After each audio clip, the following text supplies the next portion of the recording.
Hey guys, this is Mrs. Yeagle, and I'm here to read to you chapter 17 of Harry Potter and the Chamber of Secrets. It starts on page 306. This is reading section 26, and this chapter is called The Heir of Slytherin. When we left off, Harry had just entered the chamber all by himself because of the rock slide. He was standing at the end of a very long, dimly lit chamber.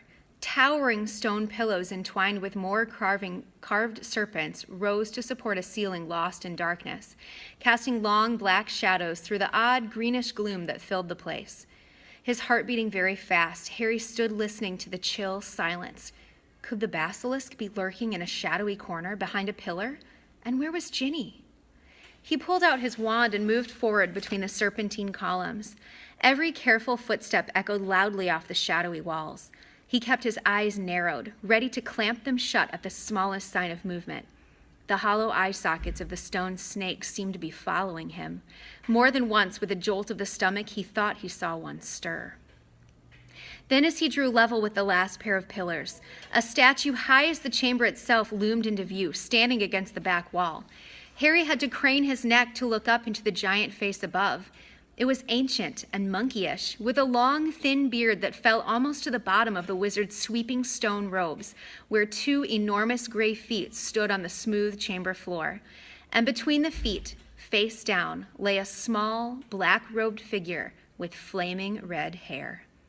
"Ginny," Harry muttered, sprinting to her and dropping to his knees. "Ginny, don't be dead. Please don't be dead."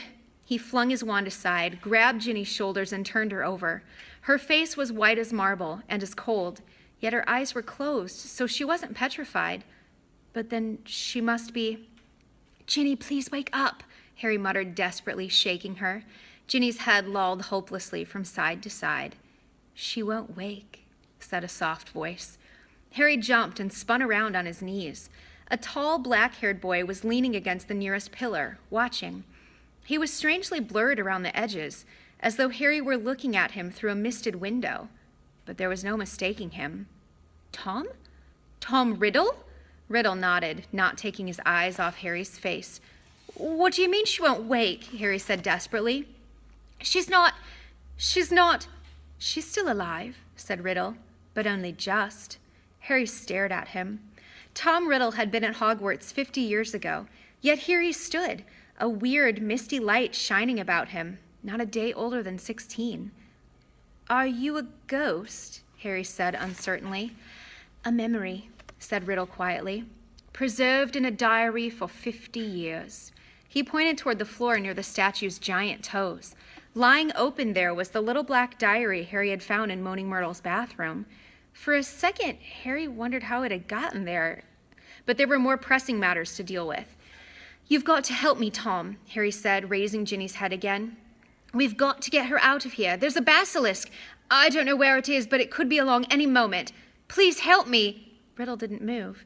Harry, sweating, managed to hoist Ginny half off the floor and bent to pick up his wand again. But his wand had gone. "Did you see?" He looked up. Riddle was still watching him, twirling Harry's wand between his long fingers. "Thanks," said Harry, stretching out his hand for it. A smile curled the corners of Riddle's mouth. He continued to stare at Harry, twirling the wand idly. "Listen," said Harry urgently, his knees sagging with Ginny's dead weight. "We've got to go. If the basilisk comes..." "It won't come until it's called," said Riddle calmly. Harry lowered Ginny back onto the floor, unable to hold her up any longer.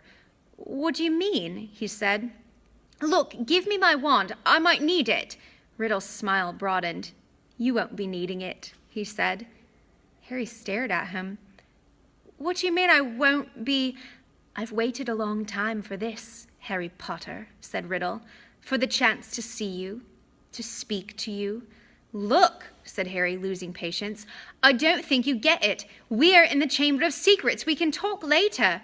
"We're going to talk now," said Riddle, still smiling broadly, and he pocketed Harry's wand. Harry stared at him. There was something very funny going on here. "How did Ginny get like this?" he asked slowly. "Well, that's an interesting question," said Riddle pleasantly, "and quite a long story. I suppose the real reason Ginny Weasley's like this is because she opened her heart and spilled all her secrets to an invisible stranger." "What are you talking about?" said Harry. "The diary," said Riddle. "My diary.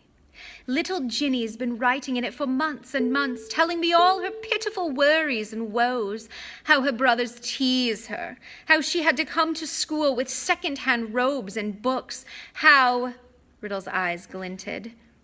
"How she didn't think famous, good, great Harry Potter would ever like her." All the time he spoke, Riddle's eyes never left Harry's face. There was an almost hungry look in them.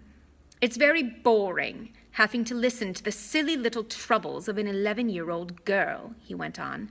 "But I was patient. I wrote back. I was sympathetic. I was kind. Ginny simply loved me. No one's ever understood me like you, Tom.